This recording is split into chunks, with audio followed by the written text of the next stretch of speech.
conversando com o senador Sfeis, e eu queria fazer um vídeo hoje conversando com o governador Tarcísio. Então eu vou pedir licença a vocês para me dirigir ao governador. Creio que o governador está colhendo, muito provavelmente, colhendo informações a respeito de como repercutiu a fala dele sobre as câmeras no peito dos policiais. Não sei se vocês sabem, mas foi manchete da Folha de São Paulo estas palavras do governador.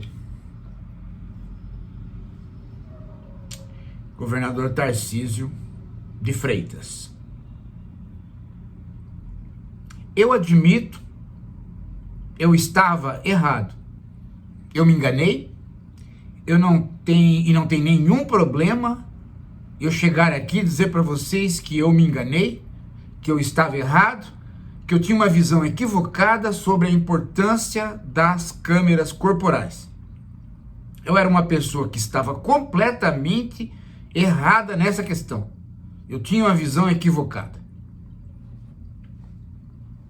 Bem, governador de São Paulo, eu tenho a maior satisfação de poder me dirigir ao senhor e dizer que essa é uma das melhores atitudes que eu já vi na política. Não porque é a admissão de alguma coisa que o senhor não concordava e que agora o senhor concorda e que eu concordava antes, né? Não é por estar de acordo com aquilo que eu penso, é porque esta capacidade de pensar sobre as coisas e mudar não é uma qualidade fácil, não, de você encontrar nos políticos. Geralmente, quando os políticos mudam, o senhor sabe disso, governador, eles mudam, mas mudam de uma maneira a dizer que, eu já pensava assim, mas não pude fazer, agora, né? Não, eu, assim, admirei a sua atitude de não fazer absolutamente nenhuma ponte entre o que o senhor pensava e o que o senhor pensa agora, mas ter ido direto para a questão. Estava errado e agora eu vejo que há uma importância das câmeras. Governador,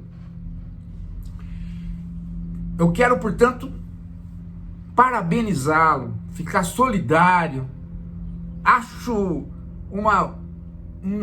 um salto de qualidade inestimável isso que o senhor fez para São Paulo, para a segurança pública, mas principalmente para o senhor mesmo, porque o senhor vai ser lembrado mais tarde como um político que deu passos para fazer política, e não se faz política se aferrando a um pequeno grupo doutrinário e não sendo capaz de avaliar caso a caso as circunstâncias que vão aparecendo. Hoje, dado que o senhor tomou essa atitude, eu vou tomar a liberdade, o senhor vai me permitir, né? Provavelmente o senhor vai me permitir, o senhor deve estar colhendo aí as observações sobre a reação dessa sua atitude. Eu vou lhe dizer, a câmera, ela não é um benefício só para o cidadão que é abordado pela polícia. Ela é um benefício também para o policial. Por quê? Porque muitas dúvidas que aparecem na conduta do policial acabam refletindo, a má conduta acaba refletindo na boa conduta. Porque vejam, esse rapaz policial joga o cidadão da ponte. Amanhã ou depois, um outro policial que nunca teve nenhuma mancha no currículo, na carreira, se defronta com uma situação difícil de lidar e acontece uma desgraça. Bem, aí fica a marca. Porque, né? Não, mas tá vendo, ó? Ele age igual ao outro. E aí, se você tem a câmera, acabou a conversa. O bom policial, ele se destaca, ele vai fazer questão de ter a câmera, e mais do que isso, eu vou lhe dizer uma coisa: esta câmera é muito boa não só para esses casos, mas para localizar também o ambiente, né? Às vezes pega a reação da população, às vezes a câmera passa e pega alguém que a polícia está procurando, porque são imagens variadas, aqui no uniforme, ela pode, né?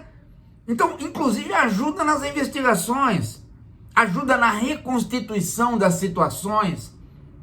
E aí, governador, se isso é associado com um dinheiro a mais, não para arma, mas para o setor de investigação, o setor de inteligência da polícia, olha, as coisas melhoram assustadoramente. Porque aí você tem mais imagens, e se tiver dinheiro para o setor de inteligência da polícia, com mais imagens e com o setor mais preparado, a polícia vai ao encalço do criminoso sem espalhafato, sem atingir terceiros. Melhora muito, melhora muito. E acredito que o senhor vai colher muitos bons frutos. Vai colher muitos bons frutos para a segurança e para o senhor. Claro que a extrema-direita, uma direita que está, de certo modo, lhe apoiou, talvez ela, né, cobre do senhor uma atitude diferente. Não, o governador Tarcísio não é mais bolsonarista, está amolecendo com os bandidos, nada disso. Nada disso. Isso aí é conversa fiada. O senhor vai ver como que no passar dos anos vai refletir a seu favor politicamente ter tomado essa atitude.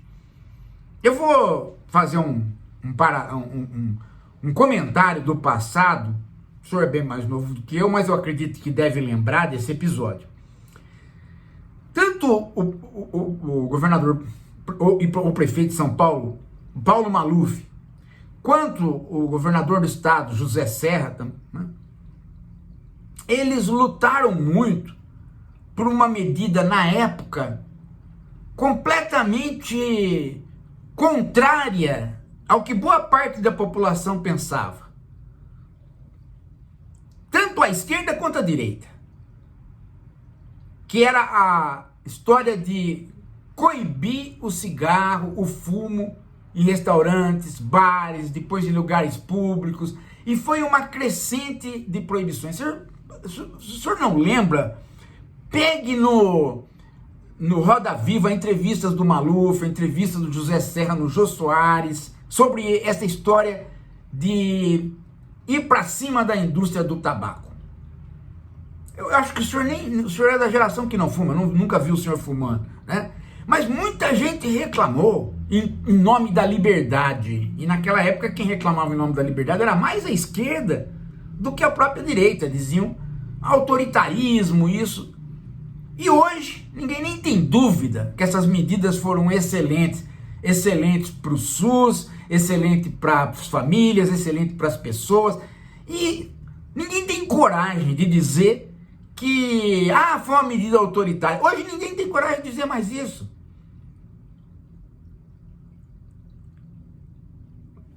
Então vai acontecer a mesma coisa com essa história da Câmara. Ela vai ser incorporada, vai trazer benefício, o próprio policial daqui a 2, 3 anos, 4 anos, vai lembrar do senhor como alguém que pôs a Câmara em favor do cidadão, mas também dele.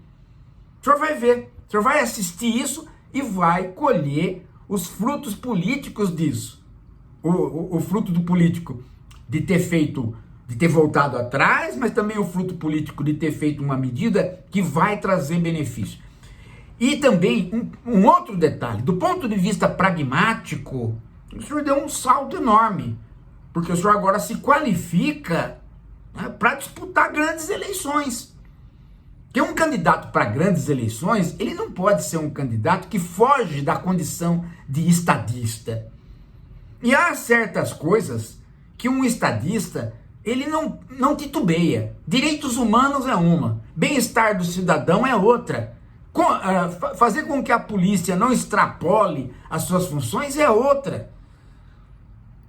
Cada vez mais a gente tem que ter políticos que assumam certos patamares comuns da vida de um país civilizado. E a diferença entre esquerda e direita tem que começar a ficar no campo econômico, no campo doutrinário, em algumas questões, mas tem que diminuir, porque há uma série de coisas comuns que favorecem a população de um modo geral. Direitos humanos é uma delas. Então, se o senhor acoplar esta medida a um dinheiro que vai menos para as armas e mais para tecnologia e mais para o investigador. O investigador precisa ser uma pessoa sagaz, inteligente, bem treinada. Daí eu já posso até começar a conquistar o senhor para uma coisa que hoje talvez o senhor arrepie. Mas eu posso começar a falar, porque depois do que eu escutei o senhor falar hoje, eu acho que nós temos toda a condição de conversar sobre este tópico. Não precisa responder agora. Claro, eu só peço que o senhor pense nisso. Pense na desmilitarização da polícia. O senhor já pensou se um homem da direita começa a construção de uma outra polícia, a vantagem que ele tem? Você já imaginou? E não pense que vai ter revolta. Não vai ter revolta nenhuma. O senhor tem cacife para fazer isso, para construir uma polícia que não seja militarizada. O que eu quero dizer com isso? Por que eu estou falando isso? Por causa do seguinte: tem muita gente que vai reclamar do senhor por conta do secretário de elite. Tem muita gente que vai reclamar do senhor por conta da violência da polícia. Tem muita gente que vai achar que tem que ter um novo treinamento na polícia. Mas o problema não é propriamente este. O problema é a origem da polícia, sendo ela militar. Por quê? Olha só como é interessante isso. E o senhor tem histórico como pessoa o suficiente para saber do que eu estou falando. O senhor não é alheio a esses problemas. O militar, ele não pode ser feito para tratar o outro como cidadão, como amigo, não. Ele tem que tratar o outro de uma maneira justa, porém feroz. Porque o outro é o outro e está na condição, muitas vezes, de inimigo. O militar, ele é feito para fazer a guerra. Ele busca a paz pela guerra. Então, a polícia não. A polícia não pode ter nenhum vínculo com este ideal militar. Ela não lida com o elemento externo à nação. Ela lida com o elemento interno. Com quem? Ela lida com o brasileiro. E ela não está ali para lidar com o brasileiro vendo nele um inimigo. Ela tem que ver nele uma pessoa que é o pai, a mãe, o irmão, um brasileiro igualzinho a ele, policial. Olhar para uma mulher e ver, pô, aquela pode ser minha irmã, aquela senhora pode ser minha mãe, aquele senhor perfeitamente caberia como meu pai, aquele estudante pode ser meu filho. Lidar com a população, fazendo com que a população não seja alguma coisa do âmbito do exterior, do que está para fora da fronteira. E que pode ser o inimigo. O militar lida com a questão do inimigo. A polícia não pode ter inimigo. Não pode criar o faroeste do tipo polícia contra bandido e o bandido é inimigo da polícia. Não! Não. O bandido não é inimigo da polícia. O bandido é um brasileiro que está fora da lei e que a polícia tem que trazê-lo para a lei. E não contribuir para que ele fique mais fora da lei do que ele já está. Ele não é o inimigo. Ele está como adversário, mas tem que ganhar ele para ele agir dentro da lei. E todo e qualquer cidadão tem que ser abordado pela polícia no sentido de que a polícia vai protegê-lo. Inclusive quando o rende através das armas. Aí mais ainda, né? Aí mais ainda, porque aí ele está sob a custódia da polícia. Se o senhor pensar numa outra polícia não militarizada, o senhor pode dar um segundo passo. Esse, se o senhor der, o senhor dá um nó no Brasil. E vai ficar conhecido no exterior, inclusive. Que é, já que vai desmilitarizar a polícia, para com este projeto de militarização das escolas. O senhor pode reformular este projeto num outro sentido. Para com isso. Isso não vai lhe trazer frutos. Faz uma escola modelo, sem militar, sem ideia do militarismo. Desmilitariza a polícia e não militariza a educação.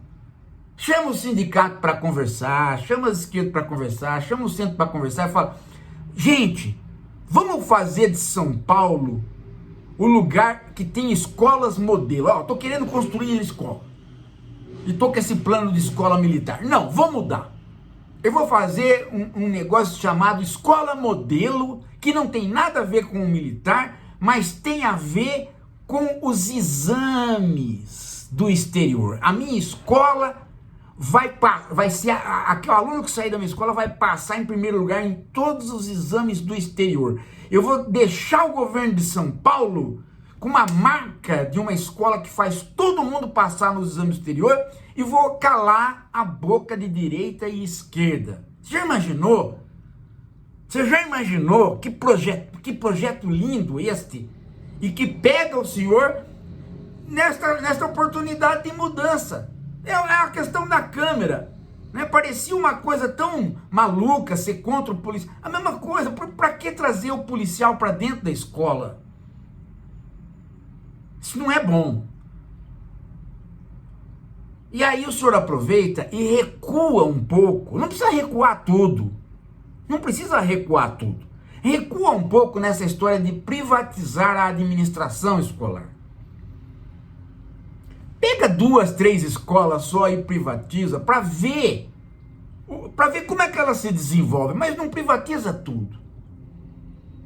Deixa os dois modelos funcionando, de modo que o senhor possa ter mais tarde um cálculo dos dois modelos. Esse modelo que está aí, de privatização, não adianta, é uma só. Não, tem que ter um modelo. 4, 5, 6 escolas, o senhor vai avaliando e as outras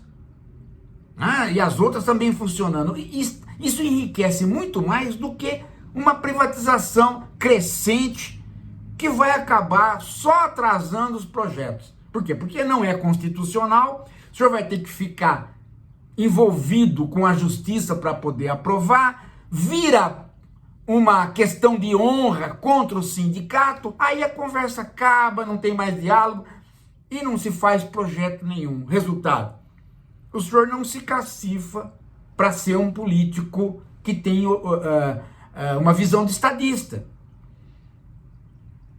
Você sabe do que eu estou falando. Não fique com medo de perder apoio. Você é completamente... Não, vou perder apoio da direita. Bobagem! Pai e mãe, nessa hora de educar filho, tem muito menos ideologia do que o senhor pensa. Ele quer que o filho passe nos exames. Ele quer que o filho saia aprendendo da escola pública. E a administração privatizada não vai trazer isso. Por uma razão simples. Ela vai criar dois ambientes na escola. E o professor, não estando envolvido com a administração, ele não se envolve com a escola nem com o aluno. Ele fica solto. O senhor sabe disso. O senhor sabe disso. O senhor deve ter, quando foi estudando, deve ter feito cursinho vestibular. Quando nós éramos professor de cursinho, eu fui professor de cursinho, a gente não ficava envolvido com a escola. A escola tinha a mantenedora dela, a cobrança dela, a administração dela, a gente era só professor. Parecia muito bom, né, no começo. Depois foi trazendo uma série de problemas, quais a gente não se envolvia com a escola, com o aluno, com as necessidades do aluno. A gente começava a querer dar a matemática pela matemática, saía da aula e ia para outra. Não pode. O professor tem que se envolver com a escola. Se o senhor privatizar a administração, o senhor distancia os professores da escola e vai obter resultados muito ruins. Por quê? Porque no cômputo geral do país, as escolas que obtêm os melhores resultados são aquelas que diretor de escola e professores participam mais. E a administração privada vai tirar isso. Se o senhor pensar, o senhor vai ver que é a mesma questão da Câmara. Basta o senhor refletir sobre a situação, que o senhor vai ver, puxa, né? São ideias. São ideias de uma pessoa que está com a barba branca, que já estudou muito, que já passou muito, que já aposentou. Não é coisa de moleque. Eu estou aqui, ó, há muito tempo. E fiquei entusiasmado em conversar com o senhor e passar isso para o senhor à medida que eu vi que o senhor não é uma pessoa que não quer pensar. O senhor é uma pessoa que quer pensar e está pensando. Está se cacifando para ser um estadista, um candidato, um grande candidato. Ótimo! Ótimo! Perfeito! Dá esses dois passos que o senhor dá um nó em esquerda e direita e vai ter um resultado pragmático para sua carreira de um salto qualitativo, ó. O senhor vai lembrar de mim. Até falou, mas aquele velhinho, rapaz, falou umas coisas para mim, agora eu tô seguindo e não é que tá funcionando. O senhor vai lembrar de mim. Governador, boa sorte pro senhor, parabéns por ter mudado. Gente, obrigado por dar essa chance de a gente conversar. Eu quero lembrar vocês, de vocês contribuírem para o canal continuar, isso é necessário, né? E daqui a pouco a gente volta.